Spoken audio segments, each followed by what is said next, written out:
Good morning, everyone. We have a surprise guest with us today, and I know he's no stranger to all of you and all of us that have lived in Pinellas County for a while. It's our Congressman, Charlie Crist, and I'm excited to be introducing him to you today. He and I served together when I was in the Florida legislature, and he was our governor, and he was very kind to me, and I've always tried to be very kind to him. Last week, I think it was, or maybe the week before, Commissioner Gerard and I spent a week in Washington, D.C., and Congressman Crist was extremely gracious to us and helped us have a fabulous meeting with the Army Corps of Engineers and with his office on issues that were pertinent to Pinellas County. Most importantly, one of them was on our flood insurance problems that are going on. And it's exciting to see some of the committees that he serves on in the United States Congress, because they should be very helpful to us back here. So without further ado, I know that you know that the one thing everyone can agree on is that Congressman Crist loves Pinellas County and he loves Florida. So please come up and say hello, Congressman. Thank you so much for being here. And I want you to know, I'm just going to take a moment of personal privilege and tell you, you are standing in the Bill Young Conference Center. And this whole area of the college was developed for the Public Policy Institute. And we want you to come back here and tell us what the first few months of your work in Congress has been like and what it's like to be doing what you're doing up there. And so please come back and have lunch with us in the Public Policy Institute. We're counting on you. Okay. All right. Here you go. Thank you. Is that your phone? Yeah, it is. Yeah, okay. I got your back.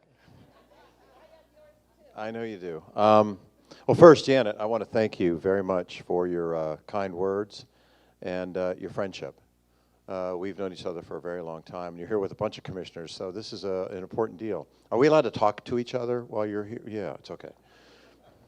There are very strict rules about what you can do among many members of the commission, aren't there?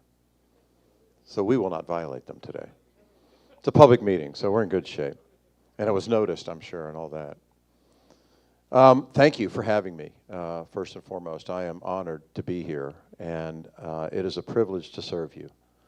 I did grow up here. I was born in Pennsylvania, but my family moved to Pinellas County. I'm going to take my coat off. You want to say something like that? Give us a joke. We'll save that for later. You'll steal our thunder. Yeah, okay. All right. Thank you. Very kind. Appreciate it. Gotcha. No, it really is a privilege. I was honored to serve as your governor, as your attorney general, as your commissioner of education, as a state senator, seat that touched both Pinellas and Hillsborough County. So I can't keep a job, obviously, and it's really good to be back in Pinellas. And I can't tell you how, as Janet shared with you, how honored I feel to represent my home. Like I say, my family moved here when I was 3 to St. Pete, South St. Pete specifically. And so I went to Bay Vista Elementary School and Bay Point Junior High, back when they called them junior high school still, and then Riviera and then St. Pete High, and graduated in 1974 from St. Petersburg High School. And I just think we're blessed here in Pinellas County. I think that, obviously we're a peninsula, Karen, on a peninsula. And that's pretty special. I talk to friends in Tampa, and I go, how's it going living over there? And they go, well, it's nice, but, we've come over to Pinellas, and it's really nice. I said, when you come over one of those 3 bridges, it's almost like coming onto an island. And it really is. It is true. We're 3/4 of an island. That's what a peninsula is. And so we're the peninsula on the peninsula of Florida, which is very special. I think it's the prettiest place on the planet. Not that I've seen all of the planet, but I don't know that I have to reach that conclusion. And I think that what we all have in common, being concerned about Tampa Bay and Pinellas County in particular, is that we have something we need to cherish, and I know you do. and we need to protect her. And that's an important part of what I've always strived to do as a public servant, is to protect God's work. Because here in Pinellas County especially, with all the water that we have around us, with the trees that we have all over the place. You know, I've been to New York City. They don't have a whole lot of trees except in one park. We have them everywhere, you know, and we have this beautiful trail and so many natural resources to be proud of and to protect and to cherish. And I want to thank you for doing that. And I wanted to touch on education too. I'm a proud product of Pinellas County's public education system, and I know we have some great private schools in our state, and I'm proud of those too. But I had 3 sisters, 2 of them were public school teachers here in Pinellas County. And I know that everybody can't afford private school. And I, as a result of that, when I had the privilege to serve as your governor and education commissioner, did everything I could to raise the salaries for those hardworking public school teachers. And we did. We raised their salaries. And I'm proud of that fact because they deserve it. And when you think about it, what better investment in your children than the education that they receive, public or private? Because I have always viewed education, particularly the public side, as an equal opportunity provider in our country. And I think that's still the case. I think that, you know, there's a lot of kids that may come here from somewhere else. My grandfather immigrated here from an island called Cyprus. It's a Greek island in the Mediterranean on my father's side. My grandmother on my father's side immigrated from Lebanon. And they're having some real challenges in that part of the world right now. And so I think the fact that we welcome people to the United States, particularly now, is very important because they welcomed my grandfather and my grandmother, Adam and Mary, when they came. And I think that's the true nature of Americans, that we have this statue, in fact, that is at the middle of this harbor in New York City. It says, "Give me your cold and give me your tired. Give me your huddled masses, yearning to be free." And so I think that we need to remember our roots as Americans and realize what goodness is. And think about it for a moment. This is part of our economy. Deals with trade and having more people come here, more consumers adding to our environment, more visitors to our beautiful hotels and our restaurants. Really relates to what we're about today. And that is that we are the beacon of hope for the world. Whether we want to be or not, we are. We're the strongest nation on the planet. We're the wealthiest nation on the planet. Ken, how are you? Nation on the planet. We're the richest country in the world. We're the richest country in the history of the world. So when people around the globe in challenged places go to sleep at night, whether it used to be Cuba, which is only 90 miles south of Key West. How many have been to Cuba, by the way? I am eager to go. I look forward to getting there soon. Janet, maybe we'll go together. That'd be fun. We should. So I think that remembering what America is about and what our responsibilities are to the world are pretty, it's a heavy burden for a country to be the leader, the world leader. But no better country than ours to do it. And, you know, policies that reflect that kindness and grace as an American legend, I think are really important because I think about, you know, people or kids that are going to sleep in countries, you know, where they're not having such a good go of it. We all have seen what happened in Syria not long ago, and to the children particularly. It just breaks your heart. And if there isn't someplace safe for them to go or their families to take them, what is their future? What happens to them? We've always been that place that says, you can come here, and we will care for you. And we expect you to work hard when you get here. And my grandfather did. He shined shoes for a living in Altoona, Pennsylvania, where I was born. And he made $5 a month. And a lot of these people that come here are willing to do jobs that a lot of our fellow Americans maybe aren't, like picking fruit. And that's going to challenge a lot of industry, especially important Florida industry, if that policy changes too dramatically. But I'm an optimist. And I am so grateful that our founding fathers understood that we needed to have a balance of power in our government, that there were 3 branches set up to make sure that things couldn't spin out of control. We don't have a king. And the founding fathers had not only good foresight, but they had good hindsight, because they saw what was going on in England and they did not want that for us. And so we have a legislative branch, an executive branch, and a judicial branch. And a result of that is balance. And I'm really glad about that, especially now, that we have that balance in our system of government, because our founding fathers were so smart. And they were so close to a situation where that was not the case, that one guy could say something and everybody would have to do it. It ain't like that here. And I'm very pleased for the people of this country that it's not like that here. And it makes it more possible for more people from other countries to come to Pinellas County and to go to those beautiful hotels and those great restaurants. And it makes our economy all that much stronger. And I think we're on a roll right now. When you look at the markets, you see what's happening with tourism and development. I mean, I've never seen so many cranes in Pinellas County since the year I got elected governor, 2006. It concerns me a little bit, to be candid, because I remember what happened after that, because I got to go in as governor and watch the economy flatline practically. But at any rate, I think that's not going to happen now, because I think that our institutions, financial institutions, are more cautious as to who they're willing to lend money to, and more prudent about who they lend money to, so that when things may get a little bit difficult, they're going to have people who have loaned money who can continue to pay it back. And for our stability economically, not just here in Pinellas County, but the state and our nation, those things are important. I got appointed to the Financial Services Committee pretty early on, and to be honest, we haven't done a whole lot in that committee yet. Hell, Congress hasn't done a whole lot since I got elected. And what's weird about that, I'm not being partisan, I'm just going to be factual with you for a minute. One party has the House, the Senate, and the White House, and they have a hard time passing anything, which is bizarre, but that's where we are.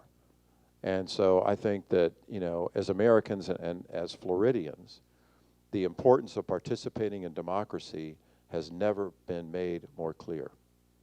And I saw it firsthand. I mean, so I went to the inauguration. I worked for her and not for him, but out of respect for our country, I went to the inauguration, and I'm glad I did. I just think that's the right thing to do, and how you should comport yourself as a civil, decent human being in our country, particularly representing you, because a lot of you probably voted for both of them. And so that's how we should be. The next day, I fly home to Tampa Airport, and because there isn't a direct, I would go to St. Pete Clearwater Airport, but there's not a direct from Washington. Not yet. I hold out hope. But at any rate, I flew home that Saturday morning, the next day after the inauguration. And Stephen picked me up at the airport, our district director. And on the way over the Howard Franklin Bridge, I asked him, I said, this Women's March is where we're going right now, directly from the airport. And I said, do you have any idea how many people they expect? He said, it could be like 1,000 people. I'm like, no way. He said, yeah, I think it's way. I said, okay, great. So we get there. And as you probably would know well by now, it was over 22,000 people in downtown St. Pete that Saturday. And I'm like, my God. That was the largest attended demonstration in the history of my hometown of St. Pete, ever, including, women's suffrage, including civil rights, whatever other issue might have spawned demonstrations. This one did more than anything, ever. Kind of made my heart sing, to be candid, because that level of participation, no matter which side of the aisle it's on, is irrelevant. What's relevant is that level of participation, period. And so I think we're in a good place. I think we're in a great place here, selfishly, but I think we're in a great place nationally, too. I think that we're going to see a lot more voter turnout, hopefully a lot less voter suppression. This is the most cherished thing we do as American citizens, is exercise that precious right to vote. And if there's any roadblock to that happening, it's wrong. It's wrong. I mean, I remember when I served as your governor, as a Republican, in 2008, we started having long lines at the polls with early voting because there was a massive turnout all of a sudden. Different kind of candidate was on the ballot and motivated a lot of people who maybe hadn't participated previously to participate. So I'm watching this, and I'm in my office in Tallahassee, and I see on the evening news these lines, and I remember was Dan Gelber, who was then a state representative and a friend of mine, even though he's a Democrat and I was a Republican. And he called me up and he said, "Governor, you got to do something." And I said, "Well, I would like to do something. Do you have any suggestions?" And he said, "Yeah, I think you ought to sign an executive order expanding the hours of early voting." And I said, "Well, that sounds like a pretty good idea. Maybe we should do that." And so I said, "Well, let me check with my general counsel, because I'm not sure about, you know, the legality of that, or if I even have the authority to do that or entertain the thought." And so I checked with him and got back to Dan. And I said, "Dan," he said that he doesn't think I have the authority unilaterally to sign such an executive order. And I shared the conversation with my general counsel. With Dan, I said, you know, what I told him was, or asked him, is, you know, I'm a lawyer too. Why don't we have a conversation and kind of walk through this and see if we concur? And I said, what does the language of the statute require in order to sign such an executive order to allow additional hours to vote? He said, it has to be an emergency. I said, okay, emergency. And I said to him, we're a democracy, right? And he said, yes, that's true. And I said, people are having a hard time voting in a democracy, right? He said, yeah. I said, well, to my way of thinking, it's kind of an emergency. So I would appreciate it if you would draft the order. I will sign it. And I did that. And then that afternoon, you know, early voting locations all across the state extended their hours of opportunity for people to vote. Because when I watched it on TV, it broke my heart, because a lot of the people who were waiting in line were senior citizens. It's Florida. And it was hot, even in late October, early November. So we were able to do that, and a lot more people were able to vote, and nobody was trying to hold them back. And so, you know, that kind of stuff I think is important to honor and important to cherish and to realize. I think most of you are public servants too, which means we work for the people. I know there's a document that actually says of the people, by the people, for the people. Yeah, I know, I used to work for Morgan & Morgan. It wasn't really a plug, but it's true. And so, you know, people will say to me all the time, you know, do I call you a governor or do I call you a congressman? I said, call me Charlie, just Charlie, you know, and we'll be fine if that's what you do. And I would appreciate it, candidly, because you're my boss. And invariably, they all are, no matter where I am. Even if I'm in Washington, and they're from all over the country there. I said, I serve in what is called the United States Congress. I said, you pay me. So I give them my business card, and I have it printed on the back, my cell phone, to be accessible. And I think it's important to have that attitude. If you really want to be a servant, then serve. You know, so that's what I would like to do for y'all. And I'm honored to have won last November. It wasn't easy, but God is good. And I'm honored to be with you. And if you have any questions, if we have time, I don't know what the situation is, I'd be more than happy to take a few. God bless you, and thanks for having me. And God bless Pinellas County.